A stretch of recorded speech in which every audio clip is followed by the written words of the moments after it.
Gonna remember that one, I think. Let's go ahead and go to our next call here. I want to go to Dawn in Florida. Dawn was waiting quite a bit before the show here. Dawn, thanks for coming on today. Can you hear us? Yeah, I can hear you. Awesome. So, Dawn, what did you want to talk to us about? Well, first I want to say this is awesome to be on with both of you. Dan, thank you for taking my call. Yes. And Lloyd, thank you for staying up late. My pleasure. I am in a little bit of a unique situation because for many years, up until my late 30s, I was an apathetic believer. And when I had children, I started looking for a religion and a church for my children. And then that's when I started researching, and that's when my belief fell away, and I became an atheist. And I've just been waiting, over these past 5 years or so, waiting for my conservative beliefs to fall away, and they just haven't. And, I'm interested in humanism, and I believe in it, and it appeals to me, but I don't know that it's always consistent with my conservative beliefs. And it's kind of a taboo subject. I'm not really able to talk about this with my conservative friends and or family. It becomes like a non-issue. Of course, that, we really wouldn't, we had to build a wall and, those types of conversations. And then if I speak to liberal friends, either online or in person, it's sort of where I'm kind of a jerk, for being a conservative. And so I don't really have an area to discuss. Yeah.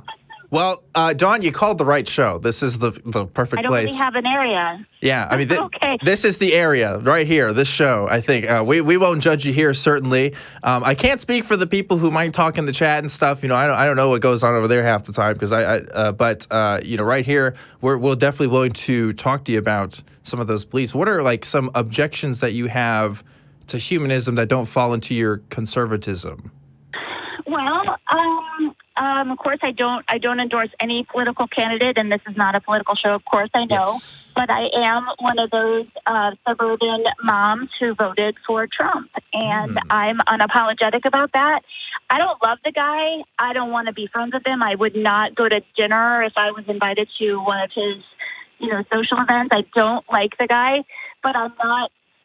He does not ruffle my feathers when he does the terrible things that he does towards women, towards immigrants. It just doesn't. Maybe my upbringing has just kind of hardened me to those types of conversations, but it just doesn't. It doesn't bug me like it would if I were like true to like the humanist.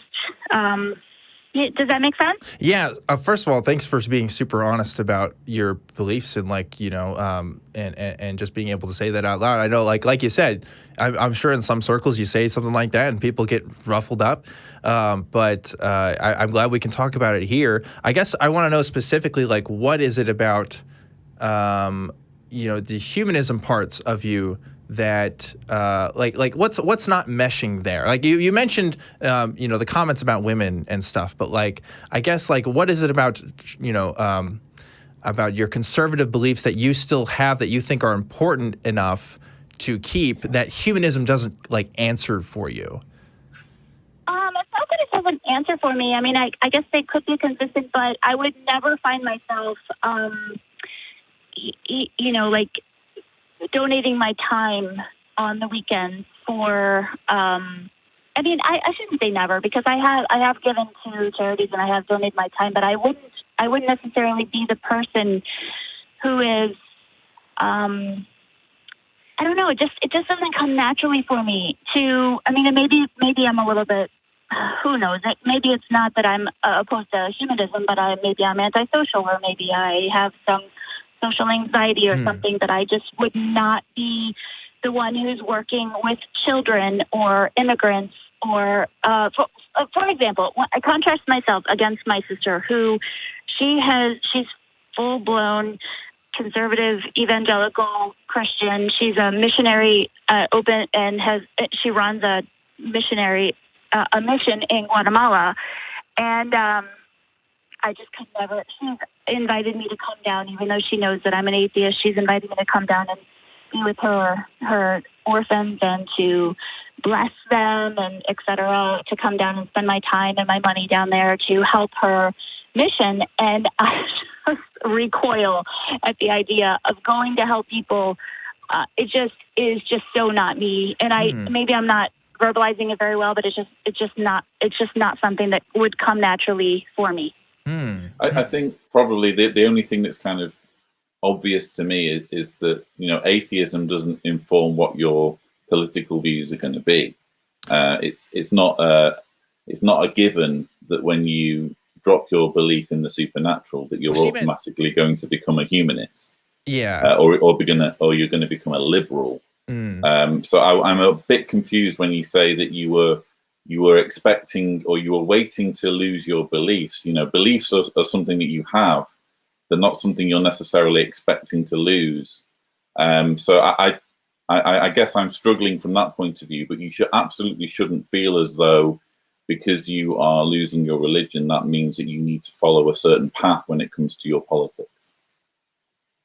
Well, it was very natural when my beliefs fell away. They all, I was searching for truth and I found it and I found a better way, or I found, I applied principles of skepticism, and all of a sudden my belief which was apathetic to begin with, just sort of fell away. I don't know. I agree with a lot of my liberal friends on a lot of principles, but I guess people say oftentimes that they're socially liberal and fiscally conservative. I'm super fiscally conservative and a little bit socially conservative, and I don't know. I don't really know anyone else like me that has these views and is also a non-believer. I think you're just my circle of influence. I think definitely, if we're talking about the political spectrum of atheists, definitely most of them lean more left than right on most issues. But, that doesn't mean that conservative atheists certainly don't exist. I mean, one, you're here and you're calling the show. But, another thing, too, that I'm thinking about is, humanism to me just means that I put human beings first rather than any gods or supernatural, beings first. Like that's what that kind of spectrum of morality means to me, I suppose, is how I'd put it.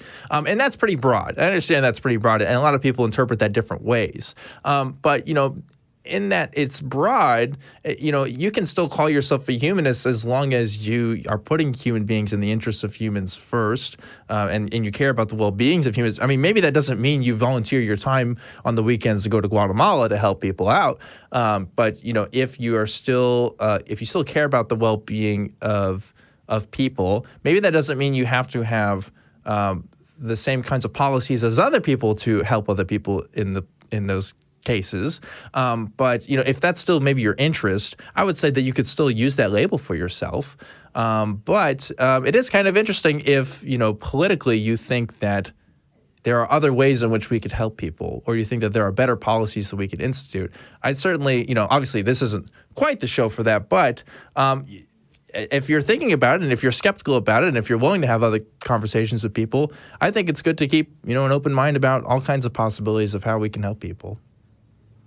Yeah, I think in general, I'm just generally distrustful of government, and so I don't really see. I know a lot of liberal policies involve taxation and putting more power into the government and letting the government, kind of handle it. And those principles, just on their face, they don't appeal to me. And I can see the logic in them, and I don't have any problems with my liberal friends who feel that that's solution, and that's fine. That's fine. We disagree, but it will never compel me to vote that way. Sounds like you're more libertarian in your views. Maybe you could call it that, but on the other hand, I mean, there's a lot of libertarian views also that I wouldn't subscribe to. So I guess what I'm saying is it's just hard in a place where, as an atheist, you already don't fit in places, and then when you become when you voice your concerns as a conservative atheist, I'm like, man, there's just nothing left for me. Although it's nice that you have liberal friends. If you were just completely shutting yourself off from the other side of the political spectrum, then you might have something to worry about. But the very fact that you're able to interact with with liberals and be friends with liberals shows that you're perhaps more open-minded than you're giving yourself credit for. Yeah, that's true. Yeah, I'm obviously, I'm more left leaning now than I've ever been, probably in my life, and that's from growing up in like conservative Texas, right? So I don't know what the bar is there for how left that could be, but I'm definitely more left now than probably ever, and so like I definitely see that's in part in influence with talking to other atheists for sure. Because, like you said, most atheists that we talk to are left-wing. So it's interesting to see this kind of where the correlation and the causation kind of lie there. I think definitely for me, leaving my religion definitely helped with the leaning more left thing because obviously most evangelicals, which I didn't particularly grow up evangelical, but I grew up around evangelicals, you definitely see the more conservative, ideas are being talked about in those circles. Whereas we over here at the ACA, we're probably talking about some different kinds of things. But I applaud that you can at least be honest about it. That you can talk to people about it and you can still say like, yeah, I voted for this person and stuff. And like, I definitely disagree with you there. But like, hey, I'm not going to be the one that's going to tell you that, oh, you can't have this opinion. But I might say that it's wrong, but I'm glad that you're able to, talk about it on here. And I hope that you can find communities of people that both agree and disagree with you, because I think that's what everybody should have. So I was just hoping one day to find that where my opinion isn't so, like, there's so many people like you, Dan, that are like, I totally don't even get how you can even say that, or why you watch popular culture or TV. Mm-hmm. There's just, everyone's so quick to, to say that my opinion is wrong and sometimes stupid and mocked. And I'm like, I wish I could see it, truth wanted. I want, if I'm wrong, I want to know. And I just don't see it yet. And I don't know what I'm missing. Well, I could just sit here and say, your opinion's wrong and just, shut you down and be like, whatever. But you've already heard that before. You're right. Like other people have already told you that. So clearly there's other reasons why we could talk about it. And it's more than just saying, well, I'm right, you're wrong, and I'm right, I think one day maybe we could talk about those kind of particulars a bit more. Unfortunately, we do have to kind of end this call as we still got a full board of calls here. But I'm glad we could aim this discussion towards more, hey, I'm a bit different from other people in kind of my group here. And that's cool. Like, good for you. Keep wanting the truth and keep having conversations for sure. Absolutely. It was nice talking to both of you. Thank you for your time. Thank you, Don. Thank you, Don. Interesting. I cannot remember the last time I talked to somebody who is an atheist and also voted for Trump. That's really.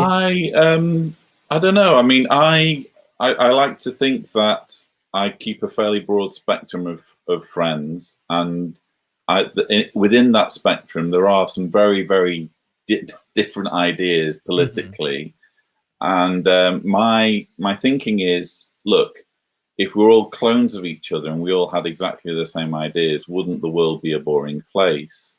And I also think that, look, it's inevitable that some people are going to be so wired that they're going to be liberal or they're going to be conservative. I can't imagine a world in which everyone is conservative or everyone is liberal. It seems that there's something in people's makeup that kind of swings them a certain way. And perhaps Dawn was kind of, wondering why she seemed to be steering in the conservative direction, even though her atheism seemed to contradict that in some way. But it's no surprise to me that there are atheists who can be conservatives because I've met them.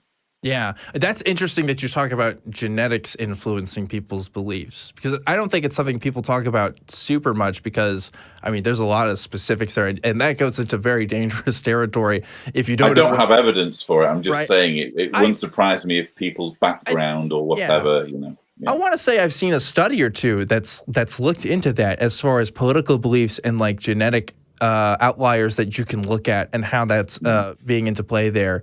But yeah, I think it's cool that, I don't know, spectrums of beliefs are really fascinating to me, and I'm glad that she could share that.